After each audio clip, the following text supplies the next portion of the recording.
잔금을 보낸 지 6개월 만에 집이 법적으로 내 것이 아니라는 판결을 받았습니다. 등기부등본은 깨끗했고 근저당도 없었고 압류도 가압류도 없었는데 말이죠. 그런데 어느 날 법원에서 날아온 서류 한 장이 제 평생 모은 3억과 노후의 모든 기반을 무너뜨렸습니다.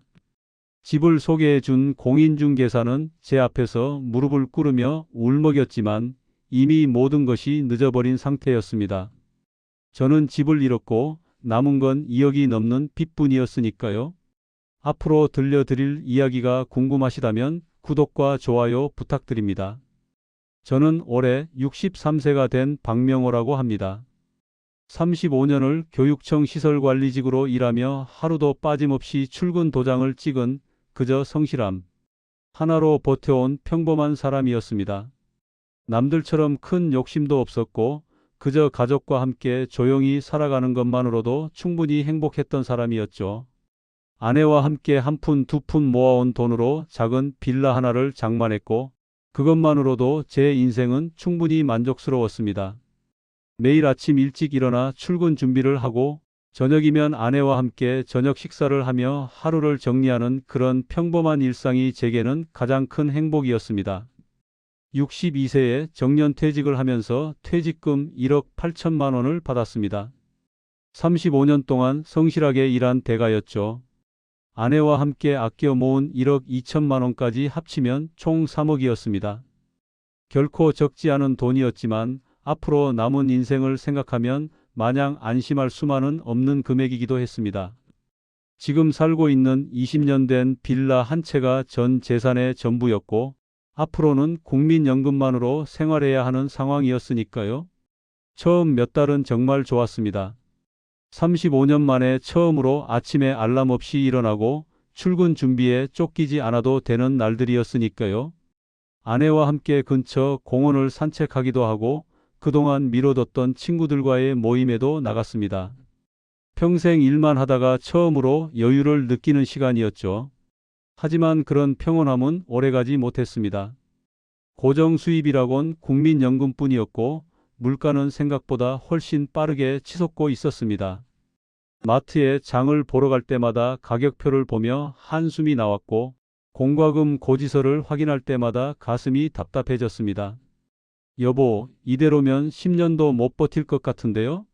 아내가 조심스럽게 말을 꺼냈습니다. 그러게요. 뭐라도 해야 하는데 말이에요. 저도 같은 생각이었습니다. 퇴직금과 저축으로 모은 3억이 결코 적은 돈은 아니었지만 이 돈으로 앞으로 20년, 30년을 살아가야 한다고 생각하니 불안이 밀려왔습니다. 병원비는 어떻게 할 것인가? 집 수리가 필요하면 어떻게 할 것인가? 예상치 못한 일이 생기면 어떻게 대처할 것인가? 밤마다 이런 걱정들이 머릿속을 가득 채웠습니다. 그 즈음 주위 사람들이 하나같이 같은 말을 했습니다. 부동산이 제일 안정적이야. 요즘 역세권 구축 아파트는 전세 수요가 정말 탄탄해.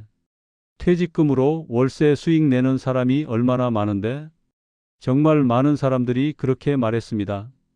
퇴직자 모임에서도 동네 경로당에서도 심지어 오랜만에 만난 옛 동료들도 모두 부동산 투자 이야기를 했습니다. 누구는 오피스텔로 월세를 받고 누구는 작은 상가 건물을 사서 임대료를 받는다는 이야기들이었습니다. 그 이야기들을 들으면 들을수록 저도 마음이 흔들렸습니다. 평생 투자라는 걸 해본 적이 없던 제가 처음으로 기회를 찾기 시작한 것은 바로 그때였습니다. 주식이나 코인 같은 건 너무 위험해 보였고 제가 이해할 수도 없는 영역이었습니다. 하지만 부동산은 달랐습니다. 눈에 보이는 실물 자산이었고 집이라는 건 사람이라면 누구나 필요로 하는 것이었으니까요. 게다가 주변에서 성공한 사례들을 직접 보고 듣다 보니 저도 할 수 있을 것 같다는 자신감이 생겼습니다. 어느 날 저녁 저는 아내에게 조심스럽게 말을 꺼냈습니다. 여보, 우리도 작은 아파트 하나 장만해서 월세를 받는 게 어떨까요? 아내는 잠시 생각하더니 고개를 끄덕였습니다. 그래도 신중하게 알아봐야 해요. 괜히 서두르다가 손해보면 안 되니까요. 아내의 말이 맞았습니다. 하지만 그때 저는 이미 마음이 급해져 있었습니다. 불안함을 해소하고 싶었고 안정적인 수입원을 만들고 싶었습니다. 다음 날 아침 저는 가까운 전철역 앞에 있는 오래된 부동산 중개업소에 들어갔습니다. 유리문을 열고 들어서자 40대 초반으로 보이는 젊은 공인중개사가 환한 미소로 저를 맞이했습니다. 어서 오십시오. 무엇을 도와드릴까요? 그는 이준혁 사장이라고 자신을 소개했고 활기차고 자신감 넘치는 말투로 이야기를 이어갔습니다. 투자용 매물을 찾으시나 보네요? 요즘 정말 좋은 시기입니다. 역세권은 항상 수요가 있거든요.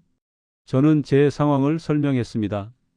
퇴직금으로 작은 아파트를 하나 장만하고 싶고 월세 수익을 내고 싶다고 말이죠.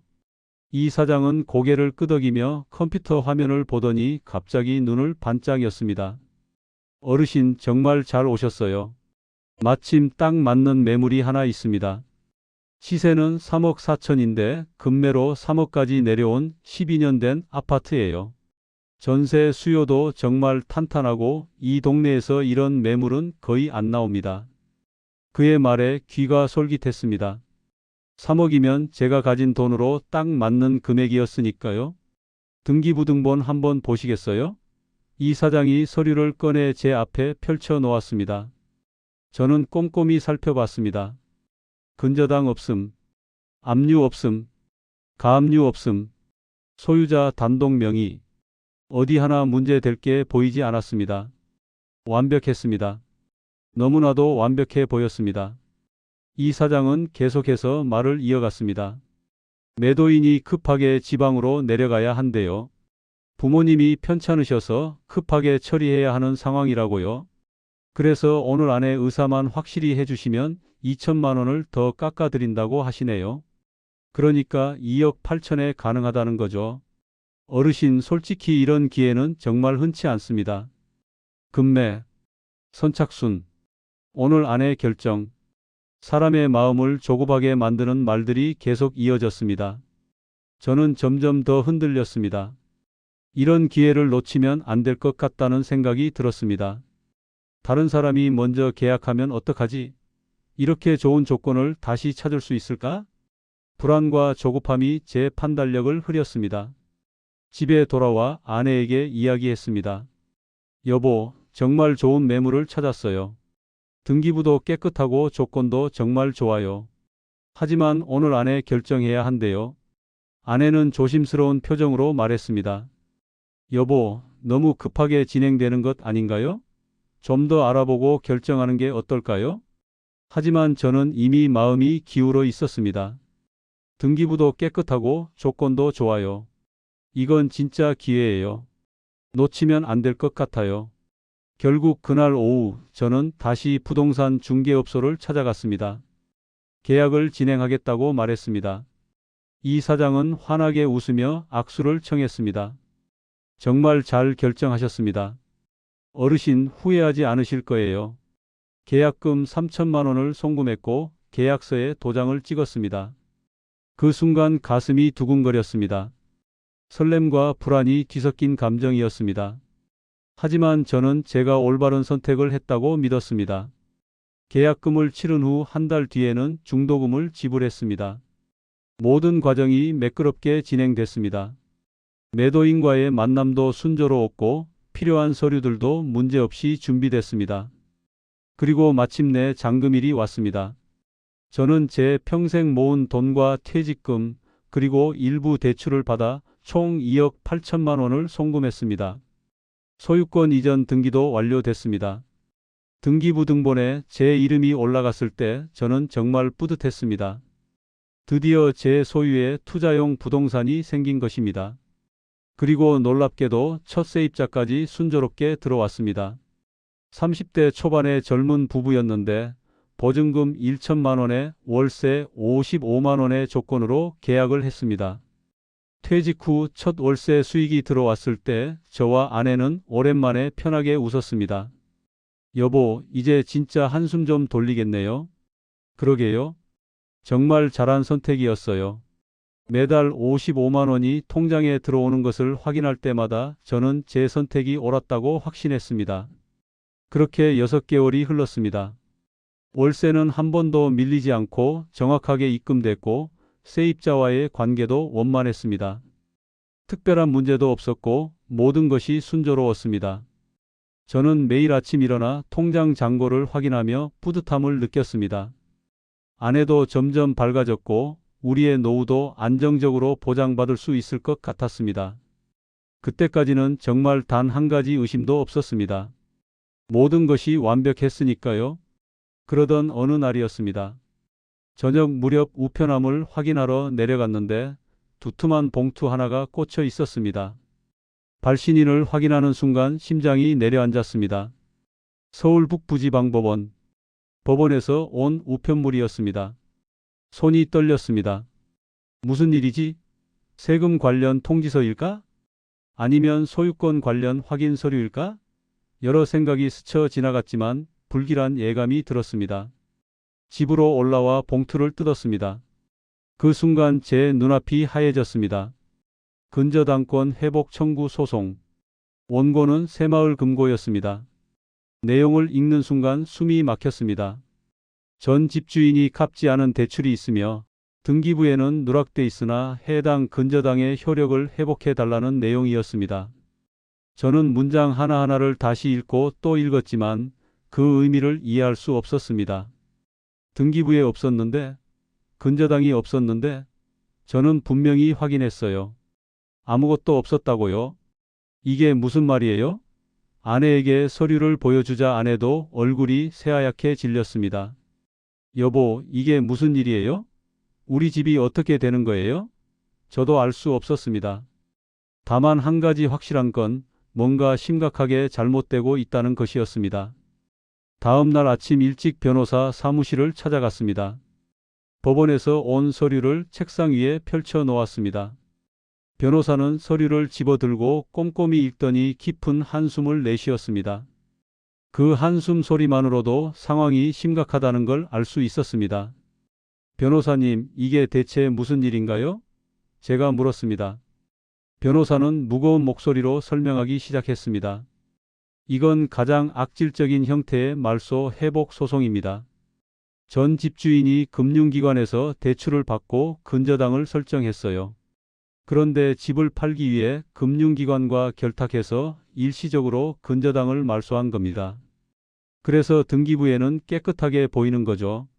하지만 실제로는 대출금이 남아있고 근저당의 효력이 살아있는 상태입니다. 그럼 우리 집은 어떻게 되는 건가요? 제 목소리가 떨렸습니다. 변호사는 잠시 침묵하다가 입을 열었습니다. 법적으로 집은 금융기관 소유로 돌아갈 가능성이 높습니다. 판례상 이런 경우 매수인보다 금융기관의 권리가 우선되거든요. 그러니까 님이 집을 산 거 자체가 무효가 될 수 있다는 얘기입니다. 그 말을 듣는 순간 온몸에 힘이 빠졌습니다. 옆에 앉아있던 아내가 의자에서 주저앉았습니다. 그럼 우리가 낸 돈은요? 2억 8천만 원은 어떻게 되는 건가요? 전 매도인한테 받을 수 있나요? 변호사는 고개를 저었습니다. 전 매도인이 이미 그 돈을 다 써버렸을 가능성이 높습니다. 그리고 설령 소송을 걸어서 이긴다 해도 실제로 돈을 받아낼 수 있을지는 미지수입니다. 무자력 상태일 가능성이 크거든요. 중개사는요? 중개사 책임은 물을 수 없나요? 중개사도 책임이 있을 수는 있지만 중개사가 실제로 이 사기에 가담했다는 걸 입증하기가 쉽지 않습니다. 변호사의 설명을 들으면서 저는 점점 더 깊은 절망 속으로 빠져들었습니다. 평생 모은 돈이 한순간에 사라질 위기에 처한 것입니다. 그것도 제가 아무 잘못도 하지 않았는데 말이죠. 등기부를 확인했고 공인중개사를 통해 정식으로 계약했고 모든 절차를 합법적으로 밟았는데 이런 일이 벌어지다니 믿을 수가 없었습니다. 소송은 1년 가까이 이어졌습니다. 법원을 오가며 변호사 비용도 계속 들어갔습니다. 매번 법정에 설 때마다 가슴이 두근거렸습니다. 혹시 이길 수 있지 않을까? 혹시 우리 편으로 판결이 나오지 않을까 하는 희망을 가졌습니다. 하지만 현실은 냉혹했습니다. 상대편 금융기관은 강력한 법무팀을 동원했고 판례와 법리를 들어 자신들의 권리를 주장했습니다. 그리고 마침내 판결일이 왔습니다. 법정에 들어섰을 때 제 다리는 후들거렸습니다. 판사가 판결문을 읽기 시작했습니다. 근저당 회복 인정, 매매 무효. 그 말을 듣는 순간 모든 것이 끝났다는 걸 알았습니다. 집은 금융기관으로 넘어갔습니다. 그리고 세입자에게 받았던 보증금 1천만 원 역시 저희가 책임져야 했습니다. 세입자는 아무 잘못이 없으니까요. 잔금을 치르기 위해 현금과 대출을 섞어서 사용했기 때문에 남은 것은 2억이 넘는 빚뿐이었습니다. 평생 모은 돈은 사라졌고 대출금만 덩그러니 남았습니다. 63세의 나이에 2억의 빚을 지게 된 것입니다. 앞으로 어떻게 살아가야 할지 막막했습니다. 판결이 난 며칠 후 집을 소개했던 공인중개사 이준혁이 저를 찾아왔습니다. 그는 제 앞에서 무릎을 꿇었습니다. 어르신 정말 죄송합니다. 진짜 몰랐습니다. 저도 속은 겁니다. 제발 믿어주세요. 그는 울먹이며 말했습니다. 하지만 저는 아무 말도 할 수 없었습니다. 그가 진심으로 몰랐는지 아니면 공모한 건지 확인할 방법도 없었습니다. 그리고 그게 중요한 것도 아니었습니다. 이미 돌릴 수 없는 일이 벌어진 것이었으니까요. 그날 밤 저는 잠을 이룰 수 없었습니다. 천장만 바라보며 지난 시간들을 되돌아봤습니다. 어디서부터 잘못된 걸까? 처음 부동산 중개업소에 들어간 그날부터? 아니면 투자를 결심한 순간부터? 계약을 너무 급하게 진행한 게 문제였을까? 아내의 만류를 무시한 게 잘못이었을까? 수많은 생각이 머릿속을 맴돌았지만 이미 지나간 일을 되돌릴 수는 없었습니다. 63세. 인생 후반에 찾아온 가장 혹독한 시련이었습니다. 주변 사람들에게 이 사실을 알리는 것도 쉽지 않았습니다. 평생 성실하게 살아온 사람이 어처구니 없는 사기를 당했다는 사실이 창피하고 부끄러웠습니다. 하지만 숨길 수도 없었습니다. 빚을 갚아야 했으니까요. 그런데 이상하게도 절망 속에서 아내가 가장 밝게 말했습니다. 여보, 우리 아직 살아 있어요. 돈은 다시 벌면 되고 건강이 있으니 다시 시작하면 돼요. 아직 포기하기엔 너무 이르잖아요. 우리 함께 이겨내요.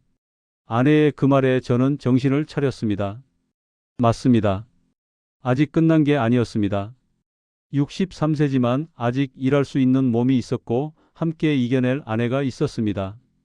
그날 이후 저는 할 수 있는 일은 뭐든 하기 시작했습니다.